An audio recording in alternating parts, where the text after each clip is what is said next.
This episode contains descriptions of violence and may not be appropriate for all audiences. Listener discretion is advised. This podcast is investigative in nature.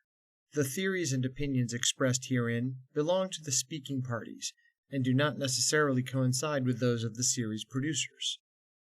Also, we are so grateful that our listeners are interacting with the show in the form of comments and posts on social media. However, we would remind you that this is a true story, and the friends and family of the victim may be reading your posts. Please be respectful of their loss and of their privacy. I'm Lori Rockenbeck, and I am a supporter of the show. Thank you for listening. Previously on The Girl with the Same Name. In the early hours of February 8, 2002, in Pittsburgh, Pennsylvania, the body of popular local bartender Jamie Stickle was discovered in a burning Jeep.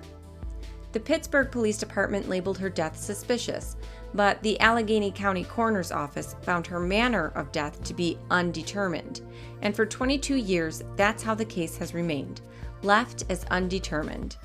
Are you aware of anybody being pulled in and questioned by the police? No. I was never questioned by the police. Were you ever questioned by the police? No, I was not. Did you ever speak to the police? No, I did not. Are you aware of anyone else being questioned by the police? No. My name is Jamie Stickle, and a short time after the other Jamie lost her life in that fire, I found out about her story. So now, my team and I are investigating and retelling Jamie's story in the hope we can find some answers. We are speaking to her family, her friends, her co-workers, the police, the coroner, and anyone who can help us know better who Jamie Stickle was before she came to her untimely and tragic end, and to get to the root of what may have happened to her that fateful night. This is The Girl with the Same Name. I'm going to tell you something, listeners. Investigating a 22-year-old unsolved death is hard. We've spoken to so many people who knew Jamie Stickle, people who were with her the night that she died, and they earnestly want to help figure out what happened to Jamie. But 22 years is a very long time, and memories fade, stories get confused. And while we do have the benefit of some people feeling more brave or bold, that doesn't make up for what has been lost to time. The first couple days after a homicide scene are the most critical. You might remember that voice from episode 2. It belongs to Sergeant Brandon Roy, an expert in law enforcement procedures and tactics. And speaking of episode 2, this is a great time to mention that if you are just joining the podcast now, we recommend going back and starting from episode 1. Things will make a lot more sense that way.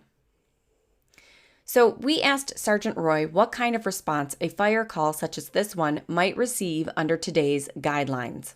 Many agencies will send police and fire to every fire department run because every fire run has the potential to be also a police run.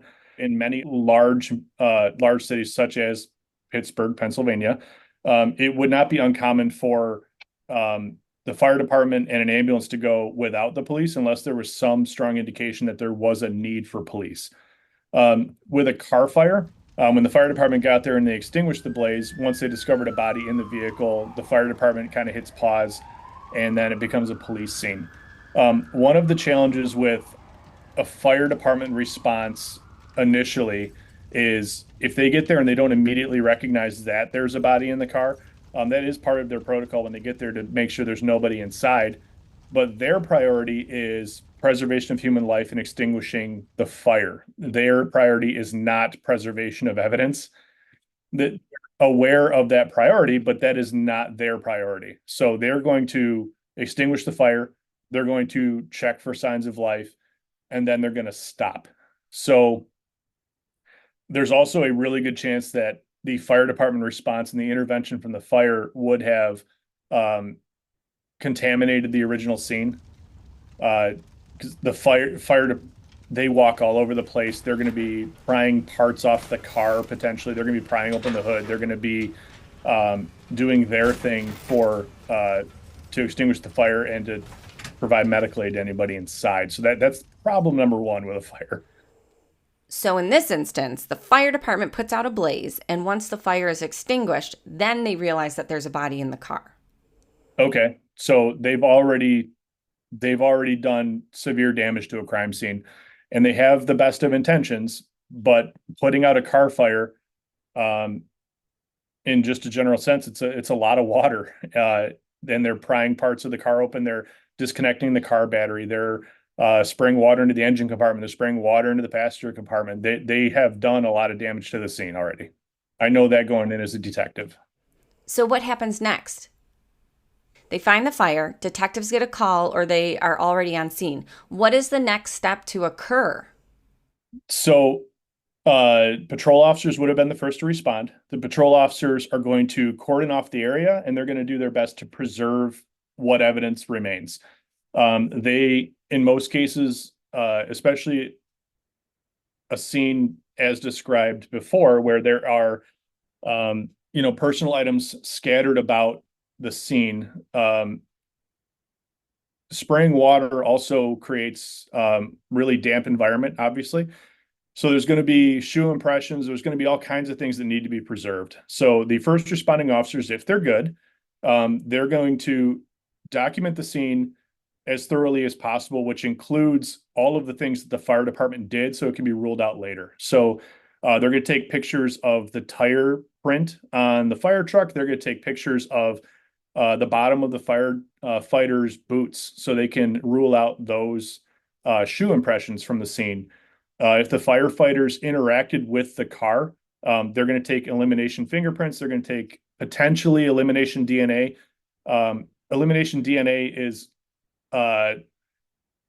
really a less likely step on the scene. It's going to be something that's done later on. In the event that they find DNA evidence at the scene, they'll take elimination DNA from the firefighters that were there.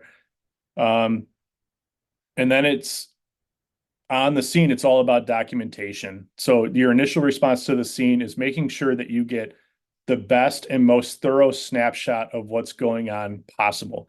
And they're going to be documenting things like, where are the items? Where are they in relation to the car? Is there forced entry at the door? And they're going to be drilling down with the firefighters and the initial responding officers. How did they find the scene when they arrived there? What did they do to the scene, so that you get a better picture of what you're looking at? Because the most important factors when something happens at a residence are, was there forced entry or not to the house? And that's important because did the person that was there have either a relationship with the victim to be allowed inside? Did they force their way into the house? Were they allowed inside by the victim? Was there evidence that they were denied entry to the house? All those things are important. When you're denied entry to the house, did they then force entry in, or did the victim come out? Like, every little piece of that is an important circumstance to piece together. How did this scene unfold in time? The officers and detectives that are out there, they're not going to touch the body. The body is going to be the sole jurisdiction and purview of the medical examiner's office. So they're going to call a medical examiner to the scene, and the medical examiner is going to conduct a separate but parallel investigation to the police. So the medical examiner is concerned with the body. What is the condition of the body? Anything to do with the body is the medical examiner. So anything under fingernails, the condition of the body, the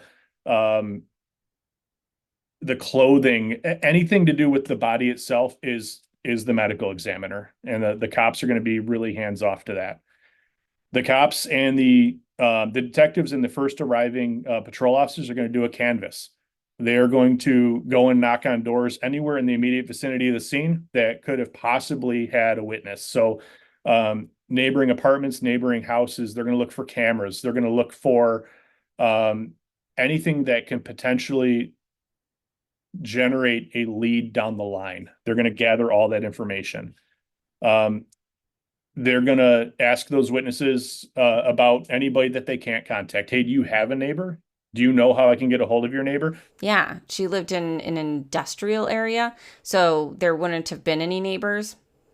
People would have been around during the day, but at night, that whole area was basically abandoned.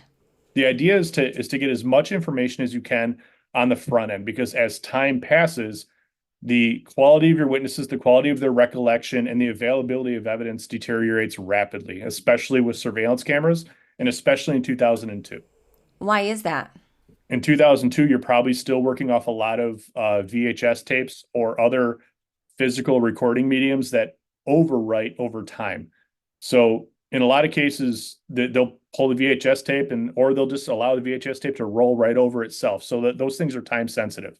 That is the goal of your initial response to the scene. What does it look like?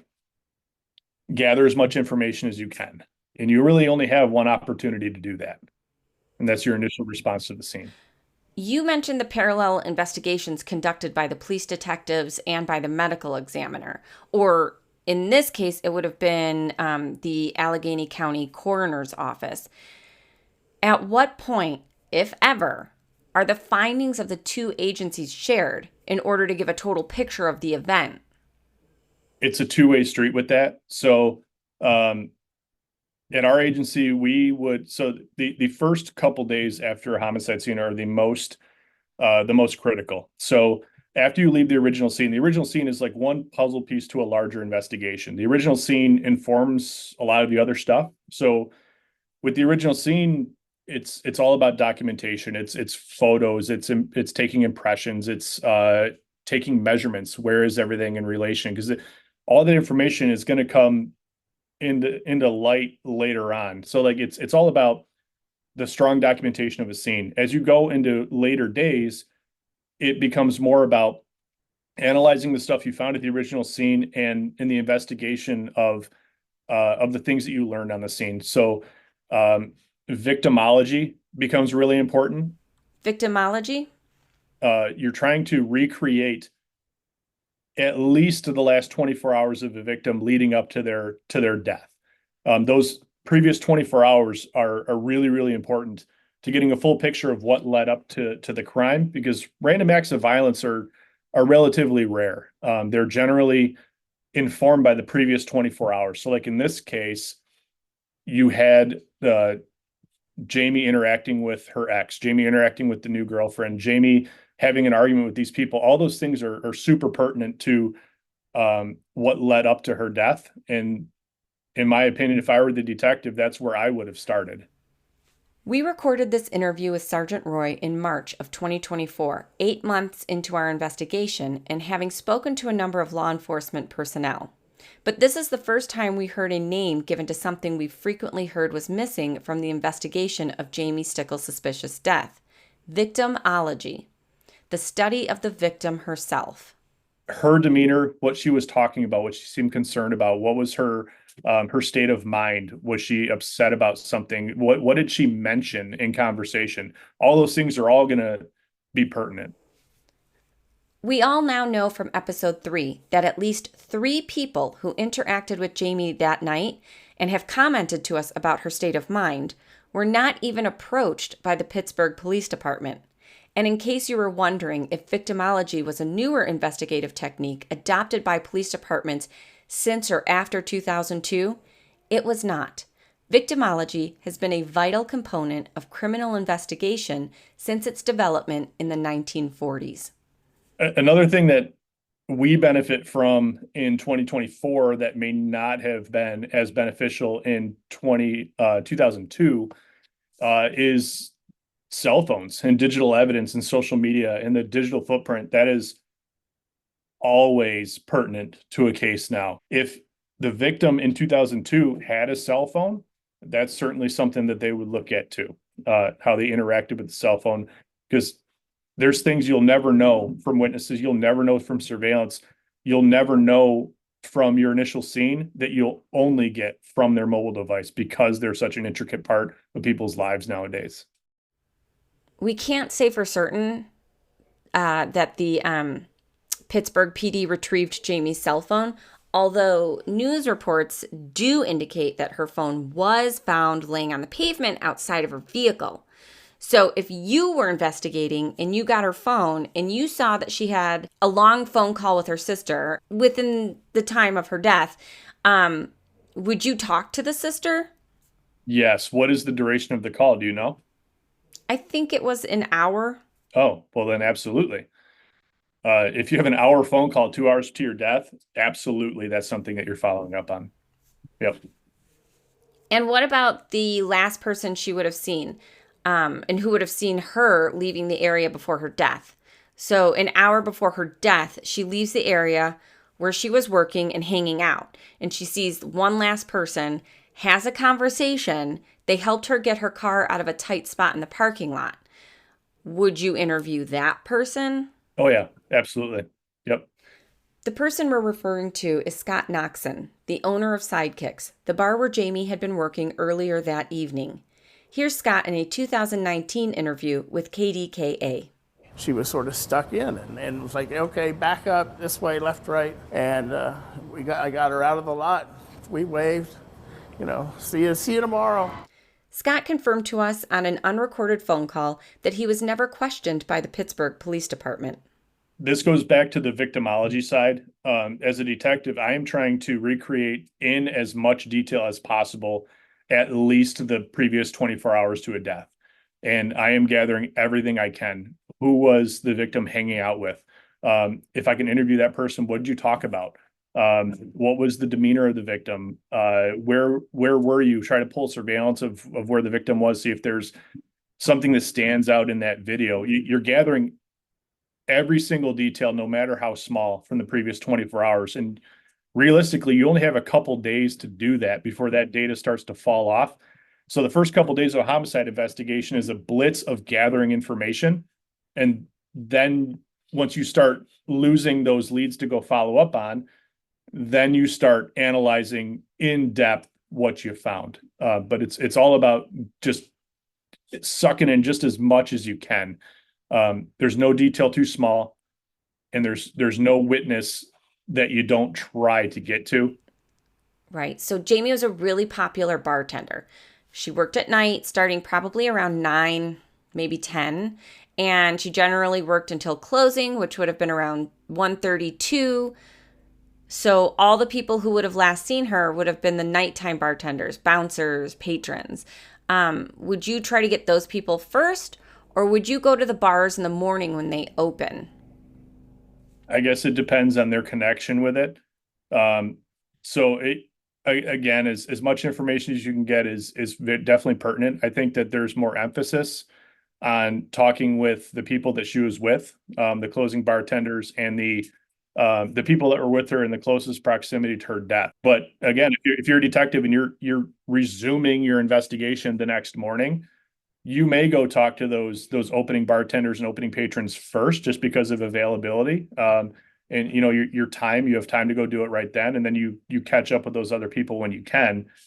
There's definitely a priority to talk to them, but there's also kind of the convenience factor too. If you have an opportunity to talk to these people now, you're not going to put these interviews on hold waiting to get these ones first. You're going to do them all at once, and you do run the risk to a certain extent of your witnesses talking to each other and developing kind of a groupthink on it.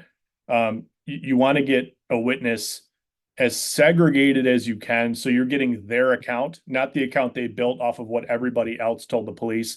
And now they're coming together and they're all talking about the incident together, and now they're developing a group theory, and that this person's recollection is now informing this person's recollection. So you gotta separate and segregate the witnesses to the best of your ability, and that only really happens if you do it really, really fast.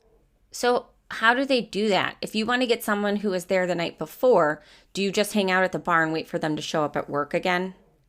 Well, it depends on how you learn that these were the people that were there. I mean, if I knew somebody is pertinent to my case, I'm going to their house. I have access to their driving records. I have access to their address, the registered address. I'm going to their house. I'm talking to them. I'm not waiting for them to show up at work and ambush them at work. I'm going to go talk to them. It's even beneficial for me to go talk to them at home because they don't have the distraction of work. They also don't have the pressure of the optic of talking to the police. That's, in a lot of cases, depending on your audience, is just as important. How accepting your peer group is of cooperation with law enforcement. So it may be, in certain instances, it seems like even in this one, to go and meet those people where they can have that anonymity and that deniability of cooperating with the investigation. Would it be fair to say that within 24 hours of the death, that a diligent detective should be able to identify and make contact with the last people to see the victim alive, assuming those people are around and open to being contacted? Yeah, that's a fair assumption. 24 to 48 hours, yeah.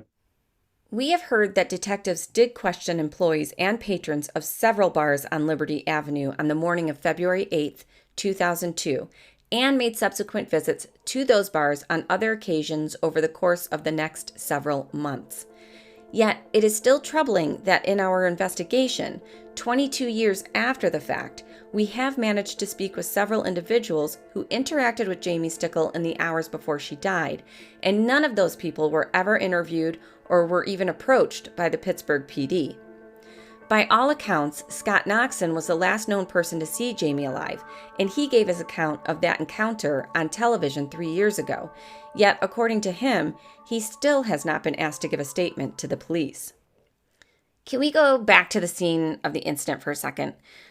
I think we need to know, how do all these pieces, the evidence that the police found, including the blood on the door, the pack of cigarettes, money, jewelry, the cell phone, how does that all impact what the coroner looks at? And does it impact the coroner's decision of whether something was a homicide or undetermined manner of death? Sometimes. I know everybody hates that answer. Sometimes. It depends. It's circumstantial. It's situational. So the coroner's focus is the body. It is the medical procedure of the autopsy. Here's what I see on the body. Here's what I collected from the body. It's all focused on the body. A coroner and a medical examiner, they are not detectives. They are not, that is not their role on the scene to analyze the scene. But they can use the information from the scene, from a detective, to inform cause and manner of death. Well, not cause of death, but manner of death. They can use that information gleaned from the investigation to explain items of their autopsy. That can happen, but it's purely situational. It comes into more play in an undetermined case because those circumstances would inform the manner of death, but it's purely situational.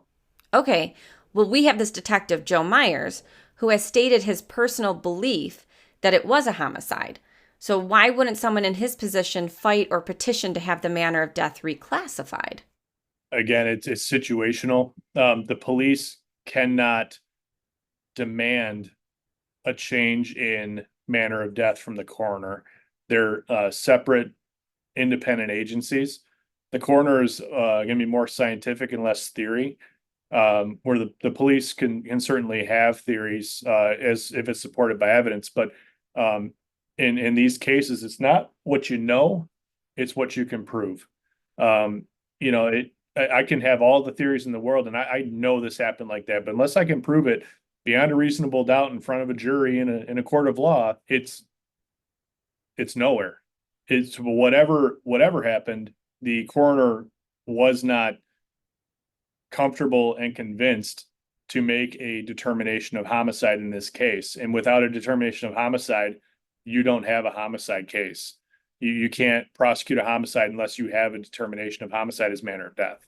Oh my God. So what if you want to contest that coroner's determination? There has to be a way to contest that, right? Like, what do you have to do to contest such a ruling?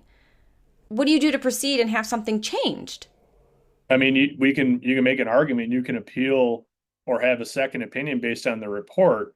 But the like in my jurisdiction, the county medical examiner is the authority. Like I'm not going to take the body. In fact, I don't even know that I could. I've never had the opportunity to need to, but I don't know that I could take the body to another coroner or another medical examiner for a second opinion. And if that person's opinion was different, I honestly, I don't know the answer to that question, whether or not they could overturn the previous one. I don't think they could. Well, what about the district attorney's office? Could they step in at this point? You're not getting a DA to sign on without a determination of homicide on manner of death. Before we go any further, I would like to make something clear. We don't know Dr. Elareza Shakir, the forensic pathologist who performed the autopsy on Jamie Stickle in 2002 and came to the conclusion that her manner of death was undetermined. Our understanding is that he is retired, and as of yet, we have not been able to locate him to request an interview. So besides the text of his report, we do not and may never learn any more of his perspective on Jamie Stickle's death. Furthermore, we are not accusing him of any wrongdoing in his performance of, nor his reporting on Jamie's autopsy. According to his supervisor at the time, the world-famous former head coroner of Allegheny County, Dr. Cyril Wecht, Dr. Shakir is a board-certified forensic pathologist and a veteran of my staff. He may not have brought this to my attention. I do not remember it specifically.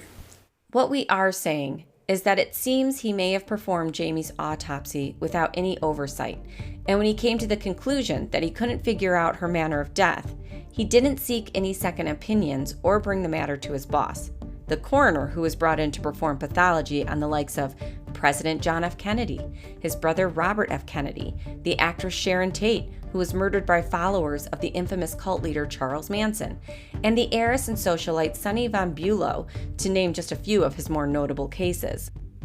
Instead, Dr. Shakir left the manner of death as undetermined and signed his name to the report, effectively closing the door on the possibilities and resources that come with a determination of homicide.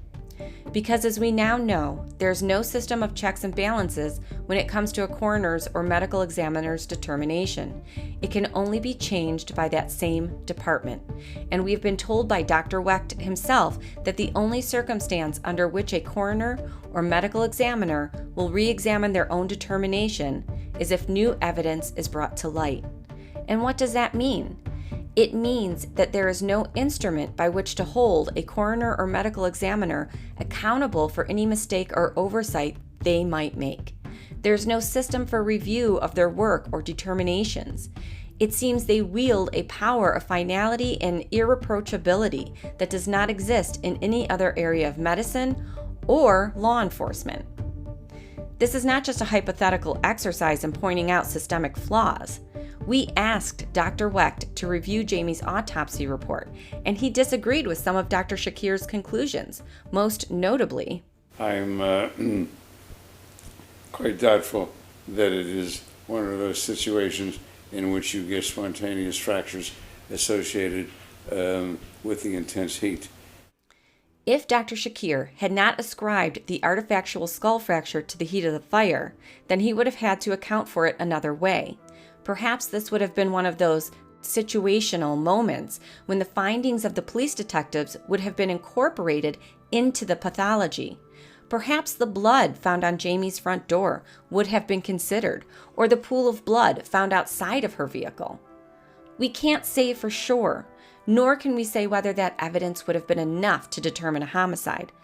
But the problem is, it seems that they didn't try. And why? She was nobody of importance. She was a bartender. But she was important. Jamie Stickle was beloved by her community, and they rallied around her death. Her funeral procession flooded and overwhelmed the streets of her hometown of Uniontown, Pennsylvania. 7 weeks after her death, the city council issued a proclamation that March 22, 2002 would be known as Jamie Lynn Stickle Day in the city of Pittsburgh. Jamie's friends, co-workers, employers, and patrons banded together to raise money in her name, creating the United for Jamie Fund, and over the next several years, they would raise over $20,000 to help find her killer or to support causes she believed in. But Jamie's killer was never found, and that money has never been dispersed. So we're going to try to find out what happened to the United for Jamie Fund next time on The Girl with the Same Name. If you enjoy The Girl with the Same Name, please take a moment right now to subscribe to the podcast and leave us a review. It would really help us out. You can follow the show on Instagram, Threads, and Facebook at The Girl with the Same Name. And you can sign up for the mailing list on our website, thegirlwiththesamename.com. This is an ongoing investigation. If you have any information about Jamie Stickle's life or death, we want to hear from you. please call our tip line at 412-822-6123 or send us an email to thegirlwiththeSameName@gmail.com, or you can call the Pittsburgh Police tip line at 412-323-7800.